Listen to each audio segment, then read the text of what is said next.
ہیں سب کے دل سے کہ کون سی عمر میں شادی کر لینی چاہیے؟ کون سی عمر میں شادی کر لینی چاہیے؟ آپ میں سے کتنے لوگوں کے دل کے اندر یہ ہے؟ وہ تو 3 لوگوں کے دل میں ہے صرف. اب وہ ہاتھ نہیں کھڑا کرے وہ الگ بات ہے کہنے میں آ جائے. لیکن جس نے 2 ہاتھ کھڑا کیے اس کا کیا مطلب ہے؟ وہ 2 شادیاں کرنا چاہے تو اگر وہ اپنی ٹانگیں بھی کھڑی کر لے گا پھر 4 شادیاں کر لے گا. بیٹا آپ کی ایج اور آپ کی جنریشن کے لیے میں معافی چاہتا ہوں یہ لفظ استعمال، لیکن میں آپ سے عمر میں بڑا بھی ہوں تو میں محبت میں کہہ رہا ہوں it's a silly question, it's a very very silly question. آپ ایڈلٹ ہیں، آپ سوچ سمجھ کے دیکھتے ہیں میں کون سے پروفیشن میں گیا، آپ سوچ سمجھ کے کرتے ہیں میں کون سی شرٹ پہنوں، آپ سوچ سمجھ کے میں ٹوتھ پیسٹ کون سی خریدوں، کون سا موٹر بائک خریدوں، تو اپنے اس میں بھی سوچ سمجھ کے کیجئے. ایک البتہ میں آپ کا بڑا ہونے کی حیثیت سے یہ کہتا ہوں کہ اس دنیا سر بھی انشاءاللہ اس کو کریں گے سیکنڈ، کہ اس دنیا میں جتنے رشتے ہیں ان میں سے اسپاؤس کا رشتہ جو ہے نا یہ سب سے زیادہ سٹرونگ رشتہ ہے، جس نے آپ کا ساری زندگی ساتھ نبھانا ہوتا ہے. آپ کے بچے الٹیمیٹلی آپ کو چھوڑ کے چلے جاتے ہیں، پیرنٹس نے چلے جانا ہوتا ہے.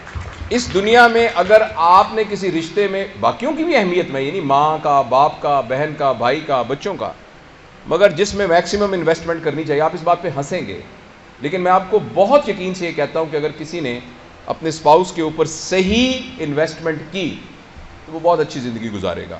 تو اس کو آپ سوچ سمجھ کے کیجئے.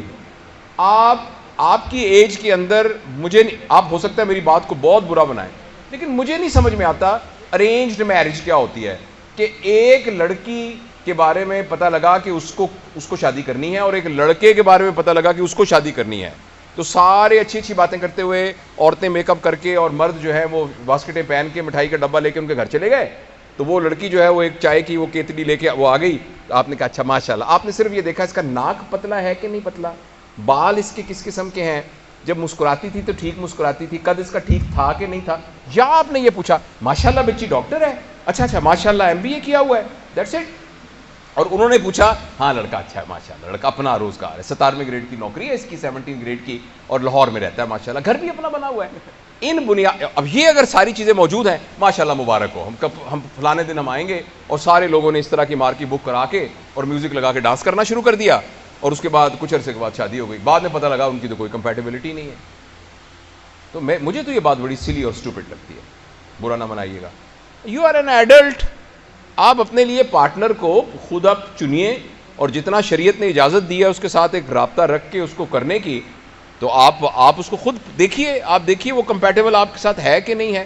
آپ اپنی مرضی سے ٹیلر سے کپڑے سلوائیں، پھر بھی ضروری نہیں ہے کہ وہ کپڑے آپ کو 100% کہیں نہ کہیں کچھ جھول رہ جاتا ہے.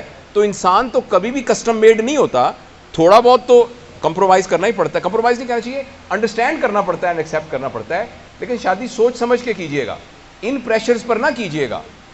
شادی اس طرح کا مت کیجئے گا. آپ نے پوری زندگی گزارنی ہے، آپ خود سوچ سمجھ کے کیجئے گا. یہ میرا، اور ٹائم کا، ایج کا بھی آپ خود ڈیسائیڈ کریں.